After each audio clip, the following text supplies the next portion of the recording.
With that kind of face, you really think you should be serving anyone? The patron sneered, eyeing the scars along the coffee server's neck.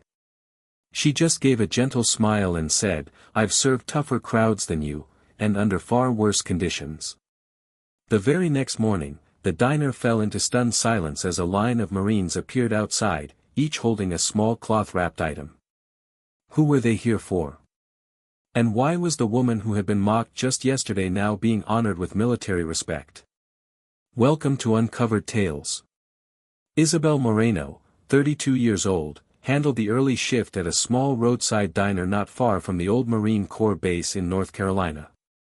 Each morning at precisely 5 a.m., she showed up, slipping on her faded apron with familiar ease, her dark hair pulled back neatly into a ponytail that framed a face weathered by some of life's toughest battles.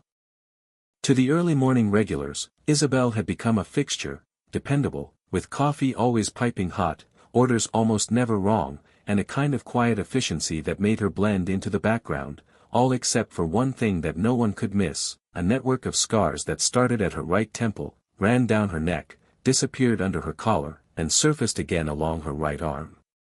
Most customers made a conscious effort to act as though they didn't notice, the long-haul truckers grabbing breakfast before the road called, the exhausted night shift workers winding down, and the elderly couples who lingered over endless $2 coffee refills. They would sneak a glance once, then quickly bury their eyes in their plates or behind their newspapers. When they thought Isabel couldn't hear, some would whisper their theories. Probably a car crash. Maybe a house fire. Could have been a drug addict. Those types get into all kinds of trouble. Isabel never bothered correcting their guesses. She simply kept pouring coffee, serving up plates, and collecting tips with the same quiet, steady dignity she always had. That particular Tuesday morning unfolded no differently at first.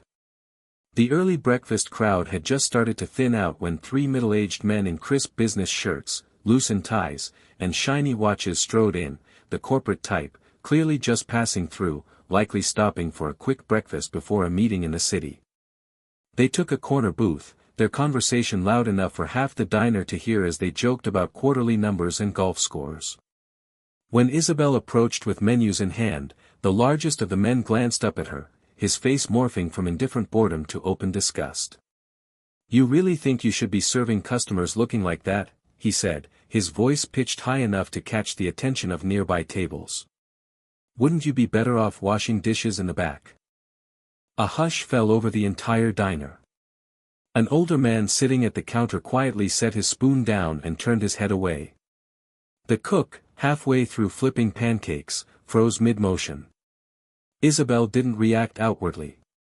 She calmly laid the menus on the table and poured their coffee with hands that didn't so much as tremble.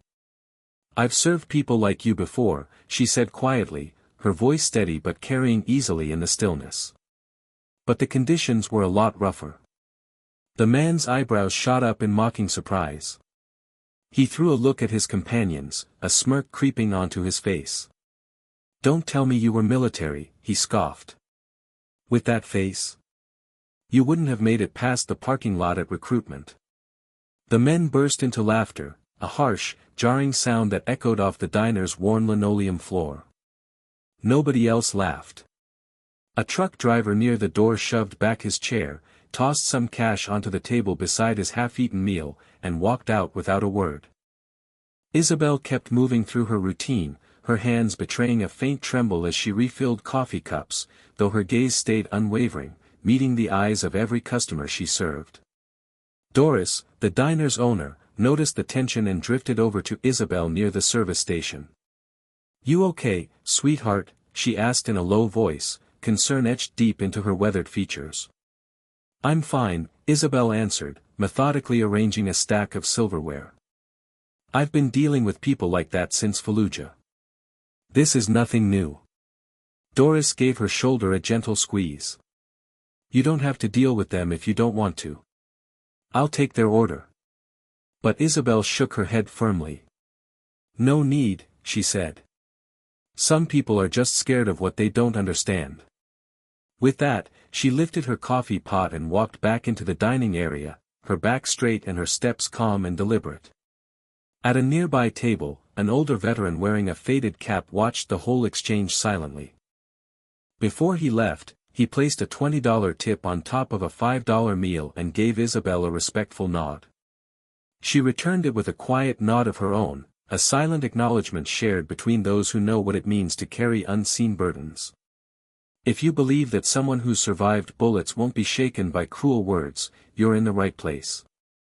The web of scars that crossed Isabel Moreno's body wasn't the result of some freak accident. She had served as a logistics specialist and field medic with the Marines, part of Bravo 17 unit during deployments in Iraq. Her job was twofold: keeping critical supplies moving under dangerous conditions, and patching up wounded soldiers until they could be evacuated, a position that technically kept her behind the lines, but never truly out of danger. Back in 2010, during her second deployment, their forward operating base came under a sudden, brutal mortar attack. Isabel had been deep into inventory work when the first round struck. Instead of taking cover like many would, she sprinted toward the supply vehicles, where two young Marines were trapped inside a burning transport truck. The explosion that scarred her body happened just seconds after she dragged the second Marine to safety. A secondary blast that caught her on her right side, slamming her against the concrete barriers. The moments that followed blurred into fragments for Isabel: the searing pain, the metallic taste of blood, the choking dust, the faraway sound of someone screaming her name, the heavy thudding of helicopter blades. Isabel never really talked about that day. Her discharge papers and Purple Heart medal stayed locked away in a metal box under her bed, alongside some photographs she hardly ever looked at. The official citation spoke of valor and extraordinary courage, but to Isabel, it had just been part of doing her duty. Transitioning to civilian life turned out to be a much steeper climb than she'd expected. The job interviews always seemed to start off hopeful, until she walked through the door. She could almost feel employers' eyes drift toward her scars, see their interest shift into polite discomfort. The rejections, when they came, were always wrapped in the same careful language. "We're seeking someone with a different skill set." Or, "We have concerns about public-facing roles." Eventually, Isabel found a place that welcomed her, Doris's Diner, a simple, no-frills spot where dependability mattered far more than appearances. There was no need for a fancy uniform, just a commitment to showing up on time and working hard. Doris, whose own son had served overseas in Afghanistan, never once brought up Isabel's scars during the interview. All she asked was, "Can you start tomorrow?" And that was that. Every time young Marines from the nearby base dropped by for breakfast, Isabel treated them with quiet, special attention. Their coffee was always fresh, plates got a little extra bacon, and they were seated at the best tables near the windows. She never made it obvious she was observing them, but she was. She noticed the details, the way their unit patches sat on their civilian jackets, their haircuts, the posture they couldn't hide even when out of uniform. She remembered those things because once, she had been one of them. About a week before the incident with the businessmen, a small group of young Marines came in for breakfast. Though they wore civilian clothes, their military bearing was unmistakable, something you could spot a mile away if you knew what to look for. Isabel served them efficiently, keeping her gaze lowered out of habit. As the group was leaving, one Marine lingered behind just a moment longer. He tucked a folded napkin under his coffee cup before following the others out. Isabel found it while clearing the table. Written in careful block letters were the words: "Thank you for saving our captain. I recognized you from the picture he keeps. PFC Carter, B-17. Isabel didn't say anything to anyone about the note. She simply folded it gently, slipped it into her pocket, and kept it there, a quiet secret she carried with her for days afterward. Then came the morning after she had been mocked, a morning that felt different from the moment it began. Isabel showed up at her usual time, 5:15 a.m., ready to prep the diner before the morning rush. But as she unlocked the front door, something caught her eye across the street.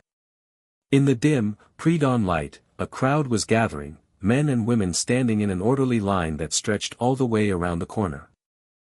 As the streetlights brightened and their faces became clearer, Isabel recognized it instantly. The unmistakable bearing of Marines. They were dressed in civilian clothes, but everything about the way they stood, upright, alert, made their identity clear. Each person held something small, carefully wrapped in cloth. At exactly 6 a.m., when Isabel flipped the "Open" sign on the door, the first person stepped inside. A tall man with silver streaks at his temples and the weathered, sun-toughened skin of someone who had spent too many years under desert skies. "Coffee." "Black," he said, settling onto a stool at the counter. Then, his voice softened. "You don't remember me, do you, Moreno?" Isabel studied him for a long moment, memory stirring. "Lieutenant Mitchell," she finally said, recognition dawning. "Captain now," he corrected with a small, wry smile. "Though not for much longer, I'm retiring next month." Isabel nodded respectfully, pouring his coffee with the same steady hands that had once packed field dressings under enemy fire. "Congratulations, sir," she said. "I'm not here for congratulations," Captain Mitchell replied. As he spoke, he set a small, cloth-wrapped package on the counter between them. "I'm here to settle a debt," he said simply. "Do you remember the transport fire at FOB Courage?" he asked gently. Isabel's hand froze midair, the coffee pot hanging still. "I don't remember all of it," she said softly. "Only that you couldn't get free, and I had about 5 seconds to pull before everything went up." Captain Mitchell gave a solemn nod. "And those 5 seconds made all the difference," he said quietly. 12 men behind me made it out alive, went home, built lives, had families, because one woman carried an entire squad out of the fire. Outside, the line of Marines waited patiently, unmoving, as the dawn slowly gave way to morning light. One by one, they would come inside, each with something to give. When Doris arrived a little later, she found the diner already bustling, a steady hum of quiet energy filling the place, with even more people waiting outside. "What on earth is going on?" she asked Isabel, bewildered.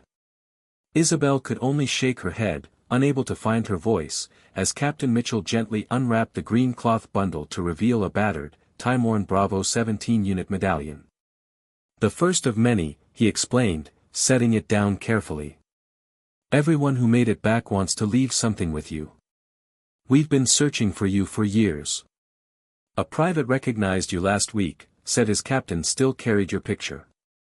The one from the field hospital, where you kept treating the others even while you were bleeding yourself." Isabel blinked quickly, fighting against the sudden sting of tears. "I was just doing my job," she murmured. Captain Mitchell shook his head firmly.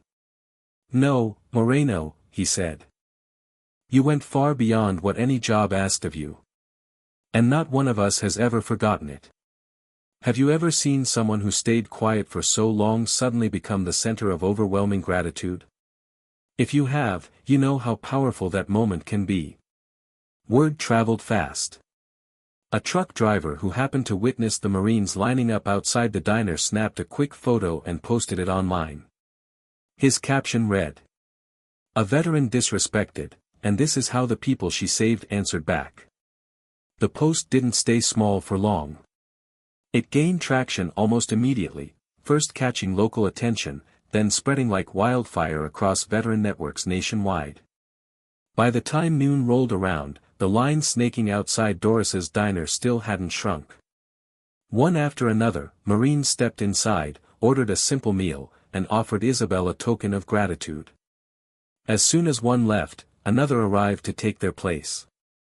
Underneath the now viral post, the comments kept flooding in. "I was treated by Specialist Moreno during a medevac from Fallujah. She didn't just save lives, she gave people courage. My brother wouldn't be here today if it weren't for B-17's angel. Thank you for finding her." By mid-afternoon, local news crews showed up, their cameras capturing the remarkable sight of a line that now wrapped clear around the block. Some people waited for hours, not for food, but simply to shake Isabel's hand or leave behind a small token of thanks, unit coins, worn patches, even heartfelt letters from the families of those she had once helped. Realizing they were overwhelmed, Doris cancelled the afternoon shift change and called in extra help to keep up with the unexpected surge of customers. Meanwhile, Isabel stayed on her feet, working straight through the crush of people, accepting each token with quiet grace, only trembling when she recognized a familiar face from long ago. "I remember you," Isabel said to a young man who now used a prosthetic leg. "You kept telling jokes the whole time I was working on your tourniquet." "Had to make you laugh," he said with a grin. "Figured if I could get my medic to crack a smile while my leg was half gone, I'd definitely survive." Meanwhile, the man who had mocked Isabel the day before sat in a hotel room, staring at the news coverage playing across his television screen. Horrified by what he saw, he picked up the phone and called the diner immediately, asking to speak with her. "I want to apologize," he began awkwardly when Doris passed Isabel the phone. Isabel listened quietly. "I had no idea," he started. "It's fine," she interrupted, her voice calm but firm. "You couldn't have known. But I judged you without." "We all judge," she said gently. "What matters is what we learn from it afterward." Without another word, she hung up and returned to the counter, where customers continued to wait for her. The apology didn't matter anymore, not because Isabel wasn't willing to forgive, but because she had never needed anyone's validation to begin with. As the hours passed, more and more stories surfaced. A retired colonel walked slowly into the diner, leaning heavily on a cane. He stood quietly in line, patiently waiting for his chance to speak with Isabel. "You probably won't remember me," he said when he finally reached her. "I was unconscious when you found me." Isabel studied his weathered face, searching for a flicker of recognition. "Northern Fallujah," he said, giving her a clue. "The command post bombing. They told me afterward that you crawled through the rubble with a broken arm just to reach me, administered blood plasma while the building was still crumbling around you." Isabel's expression softened. "I remember that building," she said quietly. "There were 3 of you trapped inside the communication center." "Only I made it out," the colonel said, his voice thick with emotion. "And I have 3 grandchildren today who wouldn't exist if you hadn't been there that day." He reached into his coat pocket and pressed a small object into her hand, his colonel's eagle insignia. "My daughter's a surgeon now," he added, his eyes shining. "She chose her path in medicine because of the story I told her about you." All throughout the day, these connections kept appearing. Threads of lives Isabel had touched, woven into a tapestry of survival and gratitude that had been invisible until now. The next morning, when Isabel arrived for her shift, she found a steaming cup of coffee already waiting for her at her station. There was no card, no signature, just the familiar brew, prepared exactly the way she liked it. And from that day forward, the coffee was always there, every morning, though Isabel never did find out who made sure it appeared. A week after the diner had exploded into national attention, a local television station reached out, asking Isabel if she would sit for an interview. She declined, politely but firmly. "I didn't serve for recognition," she told Doris. "And I don't need cameras to validate what happened." But when Captain Mitchell called personally, inviting her to a small ceremony organized by former Bravo 17 members, Isabel couldn't bring herself to say no. They had named the gathering, "The Scars That Served," a tribute meant to honor her, and they planned to finally present her with a unit commendation that had been approved long ago but never delivered. The ceremony was held at the VFW Hall, just a few blocks from the diner she now called home. When Isabel walked in, she wore a simple black dress. For the first time in years, she left her hair down around her shoulders instead of tying it back. She didn't try to cover her scars. The room, filled with Marines in dress blues, veterans in worn jackets, and families who had once held their breath for news from overseas, immediately rose to their feet when she entered. Their silent, united respect was more powerful than any applause could ever have been. When Captain Mitchell stepped forward to present the commendation and began reading the citation that detailed her bravery during the mortar attack, Isabel finally let herself break. Tears slipped down her face, tracing the familiar paths of her scars. "We spent 7 years looking for you," Captain Mitchell told her afterward. After your medical discharge, you disappeared off our radar. Some of us feared the worst, that may be you. He didn't finish the sentence. He didn't have to. Isabel understood. Many veterans never made it home in more ways than one, not because of their physical injuries, but because of the invisible ones they carried with them. He never finished the sentence, but Isabel didn't need him to. She understood all too well. Far too many veterans never made it through the transition back to civilian life, not because of their visible wounds, but because of the invisible ones they carried silently inside. I needed some time away, Isabel confessed quietly to a lieutenant, now a seasoned officer, though once, he'd been the young private she pulled from the fire. I needed to figure out who Isabel Moreno was without a uniform wrapped around her identity. And, he asked, his voice kind. I'm still working on that, she admitted with a small smile. But what I do know is this, I don't regret these. She lifted her hand and traced the scars along her neck. They're proof that I was there when it counted. Later that evening, a young Marine approached her, cradling a baby in his arms, his wife beaming beside him. This is Tommy, he said proudly. His middle name is Moreno. Isabel's eyes widened in surprise, then filled with emotion. You didn't have to do that, she whispered, her voice catching. We wanted to, the Marine's wife said gently. So he'll grow up knowing that his name carries a legacy of real courage. Shortly after, the event coordinator, a retired sergeant major with a voice that still commanded attention, stepped up to the microphone. Scars are never something we ask for, he said, his voice steady and strong, reaching every corner of the room. But sometimes, they're the evidence that someone chose to stay and fight when they had every right to walk away. He pulled back a cover to reveal a carefully crafted shadow box containing Isabel's Purple Heart, recovered from military archives. You left this behind when you disappeared, he explained softly. We figured it was time it came back to you. Isabel stared at the medal she had hidden away for so long, emotions welling up inside her. I never felt like I deserved it, she said in a low, almost reverent voice. Not when others gave so much more. That's exactly why you do deserve it, the sergeant major replied, his gaze unwavering. Because you never thought you did. The room responded, not with applause, but with the sharp, steady rhythm of unit coins tapping on tabletops, a tradition in the military, a silent salute to honor and extraordinary service. The ceremony wrapped up with a special presentation, a leather-bound book filled with letters from those Isabel had helped over the years, both directly and indirectly. The final page bore a simple, powerful message from her entire unit. Your scars tell a story of selflessness. Our lives tell the story of your impact. The next day, Isabel arrived at the diner to find a package waiting for her behind the counter. Inside was a name tag, custom-made, with her name engraved in bold letters. Isabel Moreno. Bravo 17. Beside it, the Marine Corps emblem gleamed proudly. Tucked alongside was a note.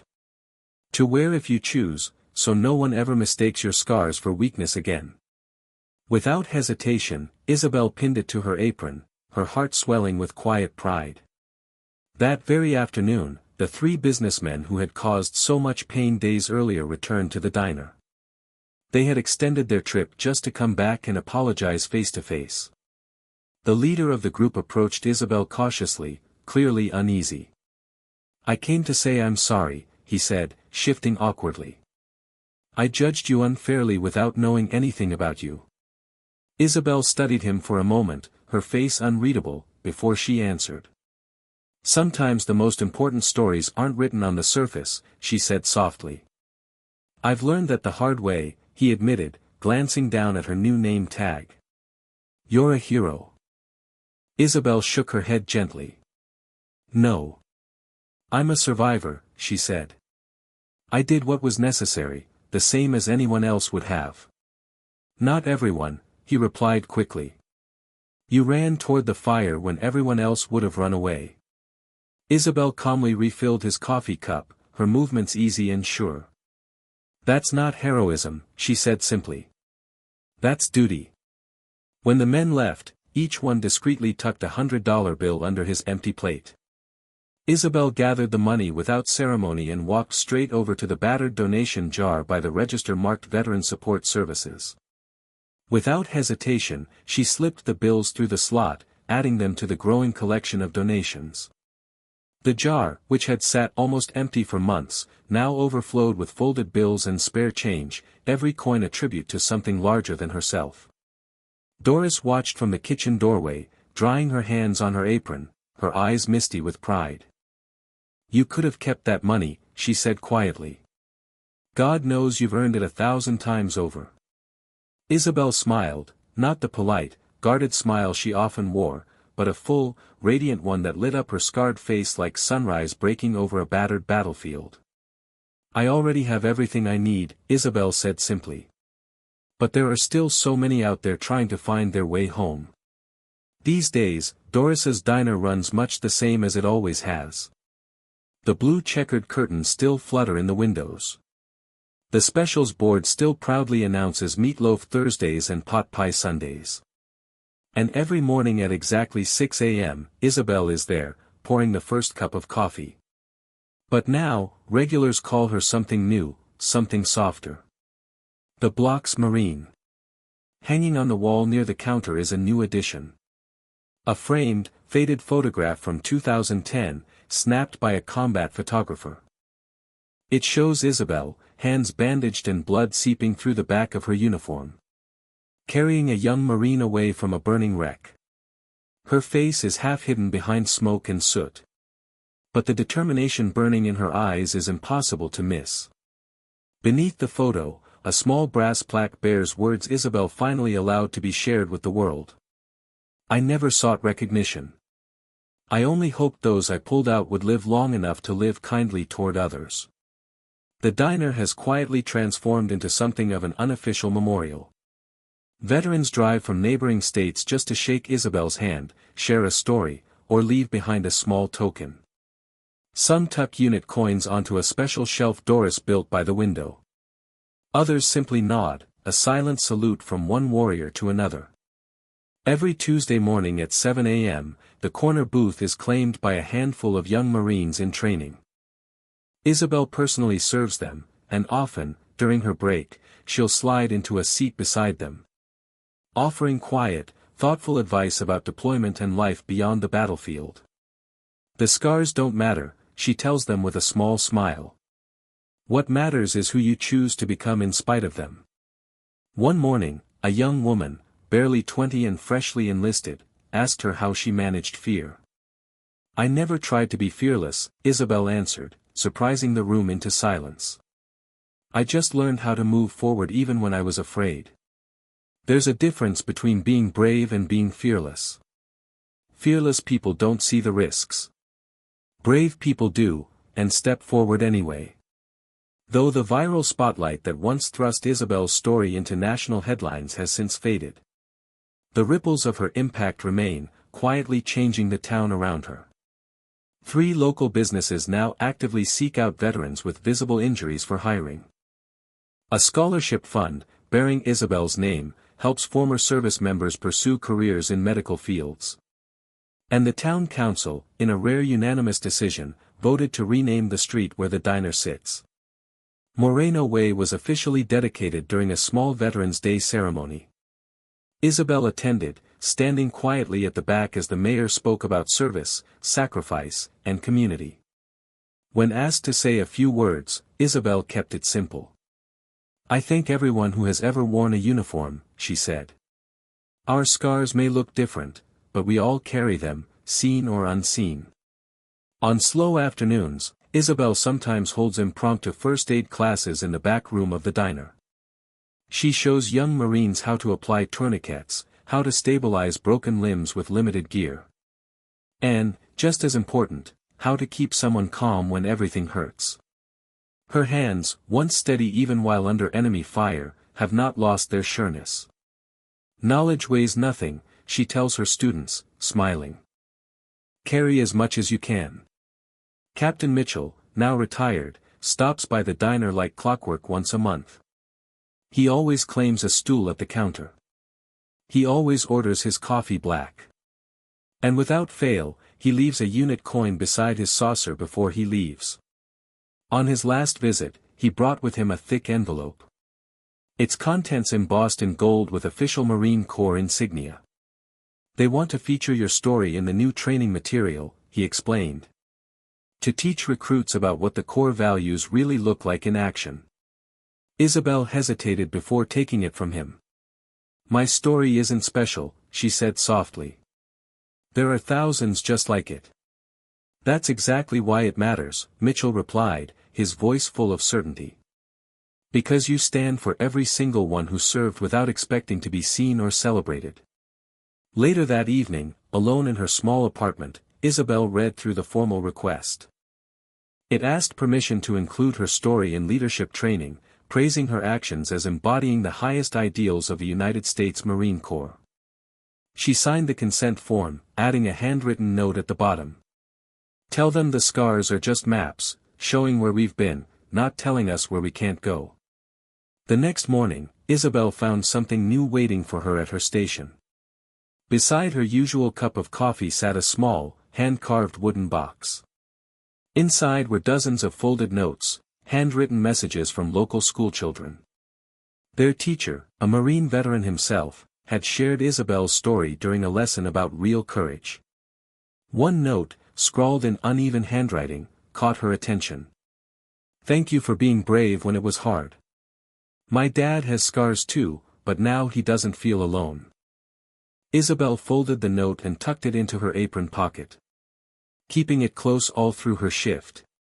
A quiet reminder that sometimes the healing we bring into the world stretches far beyond anything we ever see. Doris recently put up a new sign near the register. It reads, "In this diner, we respect all scars, seen and unseen." The motto has caught on. Other local businesses have adopted it.